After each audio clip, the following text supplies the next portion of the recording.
De la audiencia para conocer la solicitud de variación de la medida de coerción por parte de Alexis Medina, el señor Fernando Rosa y José Dolores Santana y otros, se extendió más de 10 horas. Aunque en la tarde se conoció, ya casi al caer el día, la decisión respecto a Alexis Medina, Fernando Rosa y José Dolores, la verdad es que habían otros imputados que pedían variación que en la mayoría de los casos fueron ratificadas. Estamos hablando del caso Antipulpo o el caso Pulpo, que se le puso Pulpo porque el señor Alexis Medina, hermano del presidente de ese momento, Danilo Medina, era una especie de pulpo con muchos tentáculos en diferentes entidades del Estado. Aparecía en Salud Pública, aparecía en Funper, aparecía en la policía, aparecía donde quiera que se pudiese vender algo. Sustituyó a las empresas regulares para ser el suplidor, a veces incluso hasta de medicamentos de alto costo. Por ejemplo, una de sus empresas, que la empresa que representaba en el país vendiendo esos medicamentos, dijo, bueno, cómpralo tú, a ti te pagan más rápido. Y con ese privilegio y con esa manera de abrir puertas, siendo hermano del presidente de la República, se articuló toda una sociedad de gente con un grupo de compañías que tenían una misma dirección. Evidentemente, cuando conocimos esas medidas, todo el mundo se quedó asombrado y la sociedad dominicana no sale del asombro porque a pesar de que este es un pueblo que tenía constancia de corrupción, que salió a las calles a caminar, que reclamó en la Plaza de la Bandera, que reclamó en las Marchas Verdes y que convirtió la corrupción en uno de sus principales temas de debate público y de preocupaciones que aparecían en todas las encuestas, probablemente no se tuviese idea con lo que estamos mirando hoy. Entonces, por eso siento que la gente necesita saber qué fue exactamente lo que pasó para que se abrieran las puertas de las cárceles a estas personas. Hay una confusión sobre el tema de las medidas de coerción, que la encontramos incluso en los medios de comunicación muchas veces, cuando alguien comete un delito, puede ser un ciudadano común, y dice, le dieron 3 meses de medida de coerción, tú ves gente que pone, lo condenaron a solo 3 meses. Lo encontraron culpable. Ajá, y hay medios de comunicación que ponen que lo condenaron a 3 meses, usan la palabra condena y no es una condena. La medida de coerción es el tiempo que el juez estime razonable y el Ministerio Público requiera para hacer una investigación. Lo que ha pasado en este caso es que es una investigación para el que se pidió unos plazos, que son unos plazos legales. Cuando un caso es complejo son 18 meses y estaban sobre el tiempo. Ha pasado más del tiempo. Entonces van donde el juez y le dicen, señor juez, usted es que pone el control aquí, las garantías, ¿cómo usted verifica esto? Entonces el juez hace un análisis. Dado el interés y que sé que poquísima gente, de hecho no lo he visto reflejado, porque esa audiencia pocos le transmitimos y probablemente estamos hablando incluso sin escuchar al juez, porque esa es otra, recoger lo que dice el juez. Nosotros hemos querido, antes que nada, que ustedes escuchen lo que dijo ese juez, el magistrado del 7º Juzgado de la Instrucción del Distrito Nacional, David Timoteo Peguero, para variar la medida de coerción contra estas personas. Señor director, vamos a oírle. Cesa cuando están dadas algunas de las condiciones previstas en este artículo 241. No resulta necesario ni hubo, a pesar de que se manifestó de que se estaba requiriendo las 3 causales, pues no hubo requerimiento de que estén todas las causales conjuntas para que se pueda aplicar la figura del cese de la prisión preventiva. Pero lo que sí debemos resaltar es que se debe cesar la prisión preventiva cuando existan nuevos elementos que demuestren que no concurren las razones que la motivaron, cuando su duración supere o equivalga a la cuantía mínima de la pena imponible, cuando su duración exceda los 12 meses. Se trata de un artículo modificado por la Ley 1015, pues existía una 4ª causal que al día de hoy no está presente. La discusión radicaba en que si se debe hacer una aplicación matemática o no, de que si se debe hacer una aplicación automática o no de lo previsto por la normativa procesal penal. Entendemos que la razón de ser del artículo 241 gira de manera principal en la necesidad de preservar el principio de presunción de inocencia. ¿A qué nos referimos con esto? Tenemos un principio cardinal del proceso penal reconocido por nuestra Constitución, a la cual estamos obligados a respetar en todo momento, que es el de la presunción de inocencia. Implica que, indistintamente de las personas que sean imputadas, señaladas de la comisión de un supuesto ilícito, es nuestro deber darle un trato de persona inocente, pues así lo son hasta que se demuestre lo contrario. Y precisamente por esto, desde la aplicación del proceso penal acusatorio que se instaló en el país, e incluso discusión que no ha sido solo de, que no fue en su momento solo de nuestro país, sino a nivel de Iberoamérica, en cuanto a la constitucionalidad de aplicar medidas restrictivas de libertad, y se consideró desde un primer momento. Bueno, ahí están parte de las consideraciones del magistrado David Tipoteo, sí, respecto a este caso. La decisión del magistrado, y él lo explicaba muy bien, hay varios factores que pueden determinar, 3 factores básicos que pueden determinar la variación de una prisión preventiva. Alguien está en prisión preventiva, ha cometido un delito, y se puede variar la prisión preventiva, el juez podría acoger, porque han aparecido elementos que demuestran que esa persona eventualmente no tiene responsabilidad sobre los hechos que se han enumerado o de los que está siendo imputado. Un segundo elemento es que se pase el tiempo por el cual fue otorgado esa prisión preventiva, esa medida de coerción de prisión. Entonces, en este caso no es que se le ha declarado inocente, porque hay gente que dice, bueno, mire, pídenle perdón. No se le ha declarado inocente, ni se ha dicho que aparecieron elementos que pueden indicar que este grupo de personas no cometieron los hechos por los cuales están siendo imputados. Lo que el juez dice es que en este caso estaba una decisión de 18 meses, que es la declaratoria de caso complejo, y que en 18 meses todavía el Ministerio Público no ha presentado la acusación. Es por eso que está variando la medida de coerción. Hay un aspecto que hay que destacar, y lo destacaba el juez. No he escuchado todo el argumento de él, procuraré escucharlo en el día de hoy en algún momento. Y es que la libertad es sagrada y está asociada precisamente con el tema de la presunción de inocencia. Para que un sistema judicial sea objetivo, pero sobre todo justo para todas las partes, tienen que estar esos 2 aspectos, la preservación de la libertad y la presunción de inocencia. En el caso de la preservación de la libertad, tienen que ser factores muy graves, como el hecho de que la persona sometida a la justicia o que se le está levantando un expediente pueda eliminar pruebas, si sea un caso muy grave, pueda atentar contra otras personas, pueda fugarse, o sea, excluirse del proceso yéndose a otro país, por ejemplo. Entonces, es importante de que en el caso dominicano, los casos que hemos visto en los cuales se ha dado prisión preventiva, normalmente está respaldado por esos aspectos. O sea, hay causas graves que hacen sospechar que por los volúmenes que se robaron, por las implicaciones que tuvo todo esto, muchas de estas personas podían excluirse del proceso. Entonces, como dice Edith, no es que han sido exonerados, simple y llanamente se les va a variar las medidas para que estén en su casa, incluso, según leí, algunos de ellos tendrán brazaletes electrónicos para garantizar que efectivamente no salgan de la casa o del perímetro que se establezca. Eso es importante saberlo. Una garantía económica, mantener en prisión domiciliaria, impedimento de salida del país. Ahora, como decimos una cosa, decimos la otra. Podemos entender el malestar de la ciudadanía, que es un malestar compartido, en el sentido de que aquí sabemos que hay cientos y cientos de presos en los cuales eso no se cumple. El sistema de justicia es profundamente garantista cuando se trata de gente que tiene poder económico o poder político, pero eso también tiene una explicación.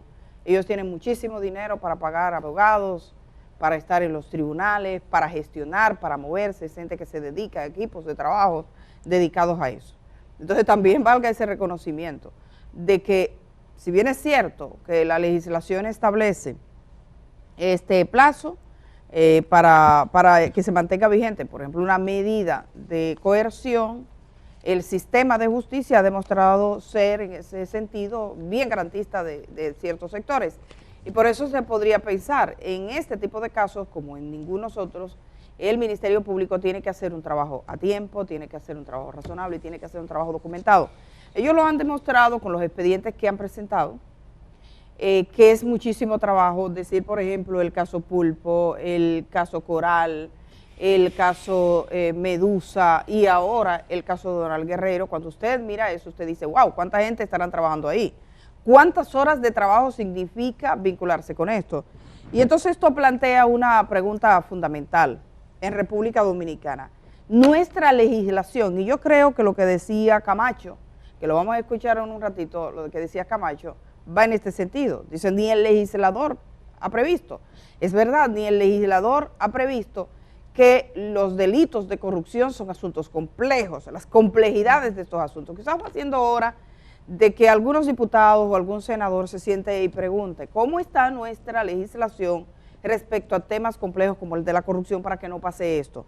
Indira, ¿tenías algo? Luego pasamos, tú misma puedes pasar con Germán Marte, que está en la sala de redacción del periódico El Día, y posteriormente tenemos, vamos a recordar cómo comenzó este caso con algunas declaraciones específicamente de los beneficiados que hizo el magistrado José Alejandro Vargas cuando le tocó conocer la solicitud de medidas de coerción inicialmente.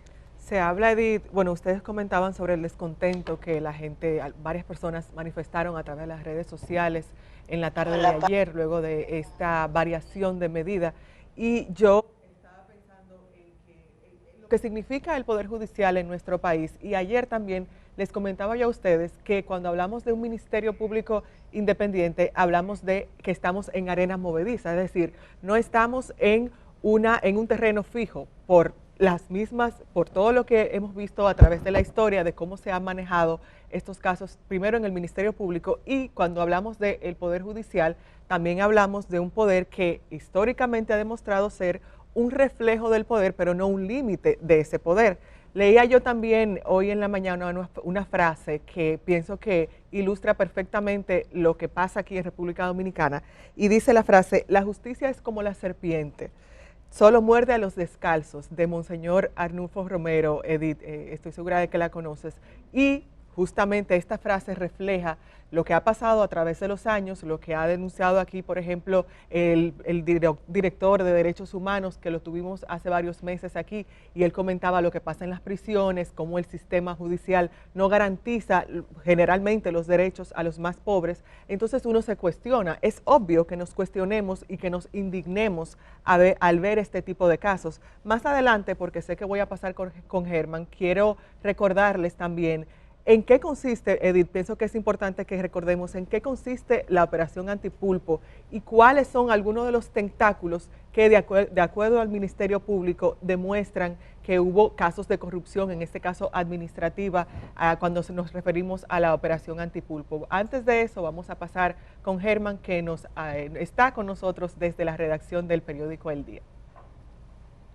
Germán. Germán, buenos días. Buenos días, muy buenos días. Saludos, Germán. Hola, ¿qué tal, Indira? ¿Qué tal, Edith? Saludos, David. Saludos a todos. Bueno, señores, yo la verdad es que me acosté anoche como decepcionado, dolido, es verdad. Yo no lo niego, yo soy muy visceral, muy emotivo en algunas cosas. Y a uno le duele, aunque comprende que es todo un proceso y tal, pero a uno le duele. Sin embargo, me desperté con una buena noticia, y es que Pujols, Dios, prefiero oír eso, el jonrón 694, para los que no se han enterado, 694 está a ley de 6 cuadrangulares para llegar a la emblemática cifra de los 700 cuadrangulares. Todo una hazaña, ¿no?, para ese dominicano de 42 años. Y otra cosa, Edith, David, Indira, si los dominicanos estamos así, nos hemos quedado asombrados con lo que está pasando en la justicia, nada más hay que ver para el norte, para que vean que no estamos solo en este mundo de locos. Ahora dice Donald Trump que él ganó las elecciones de 2020 y que las elecciones que Biden triunfó hace 2 años, que lleva 2 años siendo el presidente de la principal potencia del mundo, dice el expresidente Donald Trump que eso es inválido y que no, que el que ganó fue él. Miren, para que ustedes vean que no estamos solos en este manicomio llamado mundo. Y para los que tienen mala memoria, yo quiero recordarles que Alexis Medina, el pulpo, como decía Edith hace un rato, se le puso ese nombre porque, mire, yo tengo una nota del 10 de diciembre de 2020 en periódico El Día.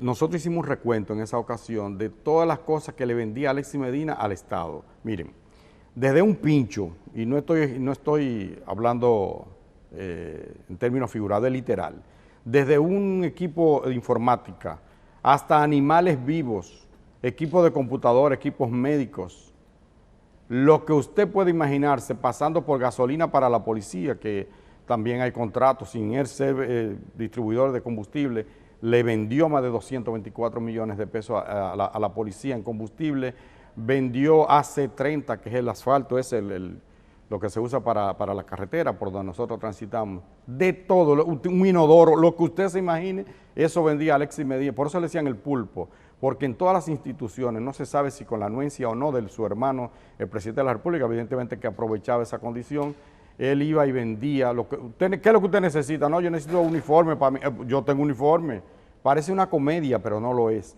tenía de todo, un botón, yo tengo botones. Es decir, él le pasaba a todo el mundo y ahí está supliendo a los hospitales públicos, a las instituciones, a la Policía Nacional, a todo el Estado. Alexis Medina le vendía. Se estima que habrá desfalcado al Estado con más de 4.800 millones de pesos. Efectivamente, la variación de la medida de coerción no es una cosa para volverse loco, pero a uno le deja un mal sabor, que este señor ahora esté en su casa, pero es parte, se puede llevar el proceso así. Anoche conversábamos, ¿verdad? Y tú, Edith, me recordaba el caso Van Inter, que la mayoría de los procesados, de los responsables, que luego fueron condenados y encarcelados, excepto una que se hizo la caprina desquiciada, la mayoría llevó el proceso en libertad y luego cuando vino la decisión final fue a la cárcel, en el caso de Ramoncito Báez y demás.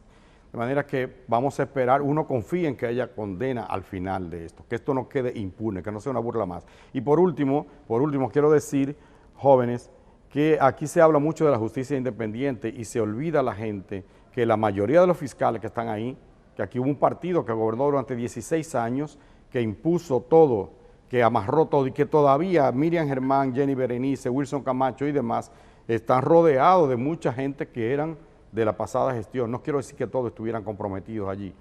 Igual con los jueces, empezando por el propio presidente de la Suprema Corte de Justicia, que era miembro del Comité Central del partido que hoy está en la oposición, de manera que no nos asombremos de muchas cosas. Recuerden el caso de los 3 brazos y otros, que a uno le parecen inverosímiles, que tú dices, y esta locura, pero bueno, eso es. Tenemos que ir limpiando poco a poco, la sociedad tiene que estar ojo avisor. Este caso nosotros esperamos que no quede impune, en el caso del pulpo, a pesar de que a uno le duele escuchar esto. Indira. Ahora que Germán menciona algunos casos que han pasado por la justicia y que hacen que la población desconfíe, yo recopilé una breve lista. Está, por ejemplo, el caso de los supertucanos, que se descargó, hablamos de 3.5 millones de dólares en sobornos, y fue un soborno sin sobornados, es el caso de los supertucanos. También el tema de Odebrecht, aquí en República Dominicana, si vemos a nivel de América Latina, República Dominicana ha sido uno si no el país en el que este caso del tema de Odebrecht ha reflejado una debilidad en el sistema judicial. Hay otros países en los cuales incluso presidentes y funcionarios fueron a prisión o fueron acusados, y aquí en República Dominicana, como conocemos el resultado del tema de Odebrecht. También está el caso de los 3 brazos. Vimos en esta semana, a propósito del tema de la jovencita que estuvo involucrada en la acusación que se le presentó al actor que por acoso sexual y demás. Vimos también, porque ese mismo juez fue el que conoció el tema de los tres brazos, y vimos como un barrio entero aquí en República Dominicana vimos el tema de la venta de este barrio y vimos también, fuimos testigos del descargo de los imputados de este caso. Germán, ¿decías algo? Digo, con la iglesia, con las iglesias católicas y evangélicas y todos los destacamentos y las calles y todo el mundo y los colmados, con todo fue que vendieron el barrio. Eso hace que desconfiemos de la justicia, Edith. El caso de los tres brazos fue un golpe duro, porque no se trata de una variación de medida de coerción, se trata de decir que ahí no pasó nada. Descargo. Ese fue el mismo juez que tuvo la actuación respecto a la niña, que un sujeto que por lo menos debió mandarlo a terapia, podía. Un sujeto le dio alas, ese sujeto anda por ahí, ahí ahora no pasó nada. Agrediendo, sí, públicamente a esa madre y a esa jovencita. Entonces no pasó nada, esperamos a ver qué va a pasar con la apelación. Pero bueno, regresando al caso de Alexis Medina, que vendía a todo el mundo, el problema no es solo que vendía, porque alguna gente podrá diciendo, bueno, pero si vende botones, y el botón está bien. No, se documentó en las medidas de coerción, y ahí está documentado que, por ejemplo, artículos que se vendieron para hospitales públicos, en unos no llegaron, en otros llegaron a medias, en otros llegaron artículos que no tiene forma de ser reparados, que están dañados, en otros llegaron algunos que no se necesitaban, en otros llegaron algunos que no le dieron nunca uso porque no hubo entrenamiento, o sea, un desastre. Edith, los medicamentos de alto costo, ahora que tú mencionas el tema de los 56 hospitales, también hay defraudación del Ministerio de Salud en relación a los medicamentos de alto costo, y vemos las consecuencias hoy en día también. Bueno, habría que ver, pero bueno, hay muchos elementos en ese caso que quedaron públicamente explícitos y están claros para la gente, y la gente podría tener esa sensación, como está diciendo en este momento Germán, de que es una pérdida. Yo creo que esto le pone una presión al Ministerio Público para presentar acusación a tiempo. Esto también es una advertencia con respecto a los otros casos, porque todos los fiscales del país se podrían atrasar con todos los casos, y no necesariamente pasa esto. En este tipo de casos hay una extremada garantía. Cualquier cosa, cualquier elemento será suficiente a ver si se puede abrir las puertas de las cárceles. Eso está claro. Vamos a escuchar, y creo que es importante porque hemos estado refiriendo los términos de esa acusación. Vamos a escuchar, a recordar cómo fue que el magistrado José Alejandro Vargas decidió el envío a prisión de estas personas a las que le han sido variadas las medidas de coerción. Hemos oído dos, el caso de Alexis Medina y el caso de José Dolores.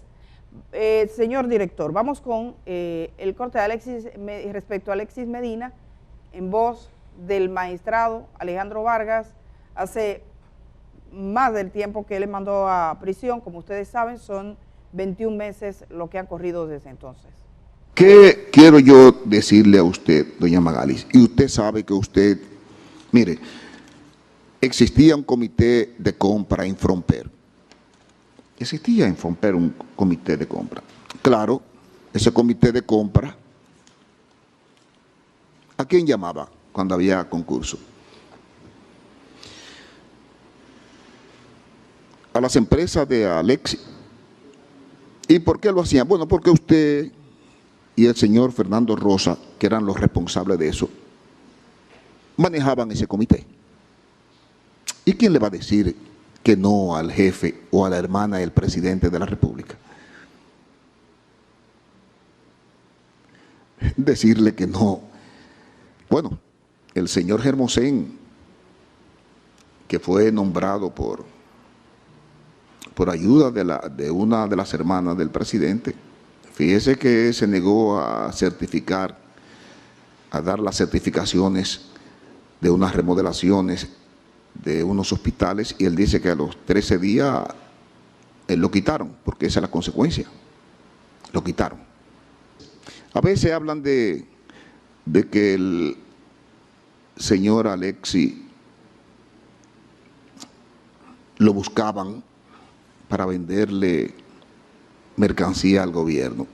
Bueno, pero ¿a quién va a buscar Mayén para venderle, sino al hermano del presidente que tiene acceso y tiene influencia en todos los estamentos. ¿A quién va a buscar el que tiene 1 millón de mascarillas? Sino al hermano del presidente que tiene acceso e influencia en todos los estamentos. Le puede vender a la policía, a todos los hospitales. Entonces, la gente, por eso le salía la mercancía más cara al Estado. Porque si yo tengo 1 millón de mascarillas, si yo pudiera vendérselo directamente al Estado podría vendérselo más barato. Pero si tengo que buscar a Alexis para que se lo venda él al Estado, entonces ya le estoy cobrando al Estado, más Alexis le está cobrando al Estado, entonces las cosas le salían más caras.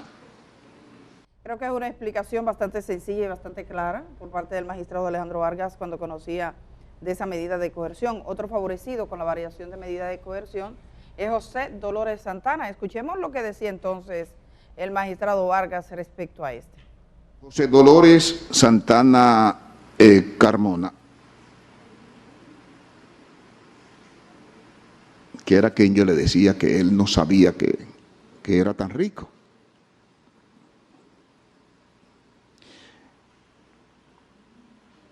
Una persona que no es profesional, pero inteligente.